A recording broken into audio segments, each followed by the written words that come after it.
Shalom saudaraku dalam Tuhan. Saudara, di kesempatan ini saya mengajak saudara untuk sama-sama menanggapi seorang ustadz yang menyampaikan klaim kosong terhadap Paulus dan Alkitab. Ada beberapa hal dia sampaikan dan saya rasa kita perlu meluruskan pernyataan beliau supaya tidak disalahpahami oleh pendengar. Nah, saudara dalam Tuhan, sebelum kita bahas bersama-sama, ya, pastikan tekan tombol like, tekan tombol subscribe, dan yang lebih penting share video ini supaya menjadi berkat bagi banyak orang. Berikut videonya. Lalu kapan adanya Tuhan kok bisa jadi lebih dari satu, ada lagi? Nah, itu buatan manusia. Coba aja kita baca di dalam Bible yang sekarang ini ya. Kalau kita lihat di Kisah Para Rasul, kemudian surat Paulus kepada umat di Timotius, surat Paulus kepada umat di Efesus, surat Paulus kepada umat di Filipus, surat Paulus kepada umat di Korintus, semua itu kalimatnya Paulus, bukan firman Tuhan. Yang mengatakan Yesus anak Tuhan itu Paulus. Tidak ada dalam.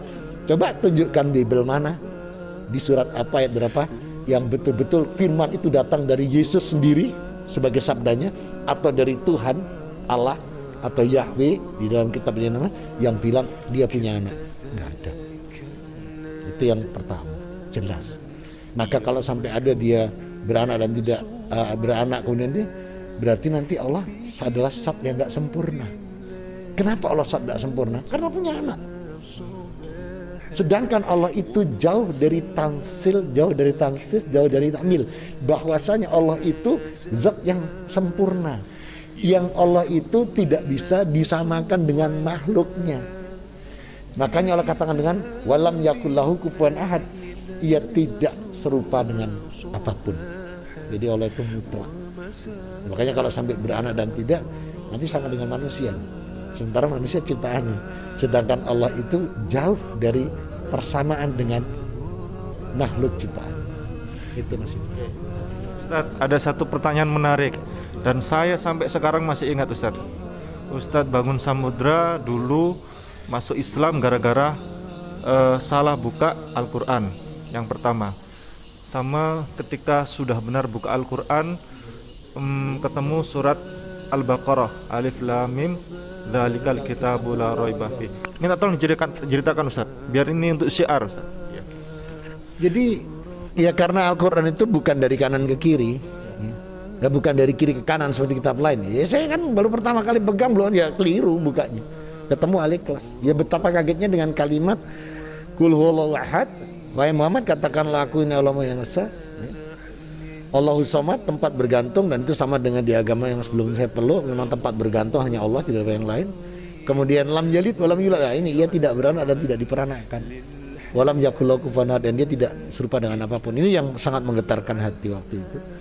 Kemudian hanya baik, salam Tuhan, itu videonya kita sudah simak apa yang disampaikan oleh seorang ustadz di video tadi. Dia membahas tentang Paulus dan Alkitab.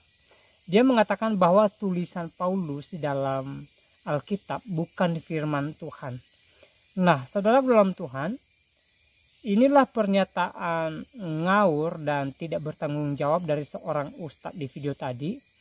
Ya, dia tidak paham Alkitab, tapi memaksakan tafsirannya untuk menafsirkan Alkitab, tapi tafsirannya tidak sesuai dengan penafsiran Alkitab yang sebenarnya. Dia berbicara tentang Alkitab, tapi ujung-ujungnya ngawur, tidak sesuai, saudaraku dalam Tuhan, ya. Alangkah baiknya ustadz semacam ini tidak bicara kitab orang lain, tidak membicarakan agama orang lain. Harusnya dia fokus membahas agamanya dia. Ya, kita tidak tahu apakah dia benar-benar paham tentang agamanya, tetapi dia sibuk bahas agama orang, dia sibuk bahas kitab orang. Ya, pertama, apa yang dia katakan tadi tidak tepat. Kenapa? Karena Paulus itu adalah rasulnya Tuhan Yesus. Yesus sendiri yang menjadikan Paulus sebagai seorang rasul. Ya, ketika Paulus mau berencana menganiaya pengikut Kristus, lalu di perjalanan ya, dia berjumpa dengan Yesus, ya, dia mengalami satu musibah di mana dia tidak bisa melihat, ya, dan Tuhan Yesus menyuruhnya datang ke suatu kota, dan di situ dia bertemu dengan Ananias, di mana Ananias ini juga, ya, disuruh Tuhan menemui Paulus dan mendoakan Paulus, dan akhirnya dia bisa melihat kembali. Dan dari situ Paulus percaya kepada Yesus, dan Paulus memberitakan Injil tentang Yesus Kristus. Lah, apa yang disampaikan Tuhan Yesus selama dia di dunia ini, itulah yang dilanjutkan oleh Rasul Paulus.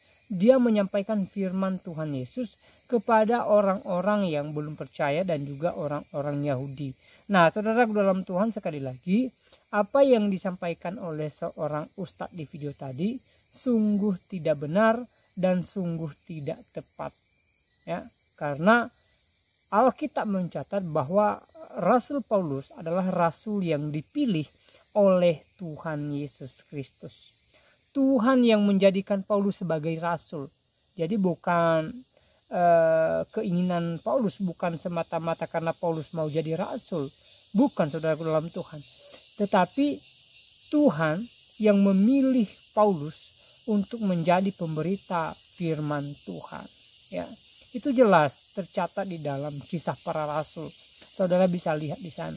Dan kalau kita melihat juga apa yang disampaikan oleh Rasul Paulus kepada jemaat-jemaat yang dia temui, ya, tidak lepas dari pengajaran Tuhan Yesus, tidak lepas dari pengajaran para nabi terdahulu, ya. Jadi tidak berbeda dengan apa yang disampaikan oleh Yesus dan juga yang tertulis dalam Perjanjian Lama. Tidak berbeda, saudara dalam Tuhan, ya. Jadi intinya bahwa Paulus hanya memberitakan firman Tuhan. Paulus hanya mengabarkan Injil keselamatan kepada orang yang belum percaya. Dan apa yang dia sampaikan itu sesuai dengan isi Perjanjian Lama dan juga sesuai dengan pesan-pesan Tuhan Yesus ketika dia datang ke dunia ini. Saudara dalam Tuhan, Ustadz yang di video awal membahas tentang Paulus mengatakan bahwa tulisan-tulisan Paulus itu bukan firman Tuhan. Saya katakan itu tidak benar. Dia mengatakan hal itu karena dia tidak paham Alkitab. Dia tidak paham firman Tuhan. Dia tidak mengerti tentang Injil. Dia tidak mengerti tentang Alkitab seutuhnya. Dia hanya berkoar-koar membahas Kristen, membahas Alkitab, tetapi pada kenyataannya dia tidak mengerti sama sekali, ya. Jadi salam Tuhan sekali lagi buat Ustadz yang di video tadi, ya, semoga dia fokus membahas agamanya dia, dan juga kepada ustadz-ustadz semacam ini yang sering bahas agama orang, yang sering bahas kitab orang, harusnya mereka fokus membahas agamanya, memperdalam ilmu agamanya, dan kalau bicara lebih baik mereka bicara agamanya sendiri daripada berkoar-koar membahas agama orang tetapi ujung-ujungnya ngawur dan salah. Nah, saudara dalam Tuhan, saya tidak terlalu panjang lebar menyampaikan pesan dalam video ini. Semoga video singkat ini memberkati kita dan Tuhan Yesus memberkati kita semua. Shalom.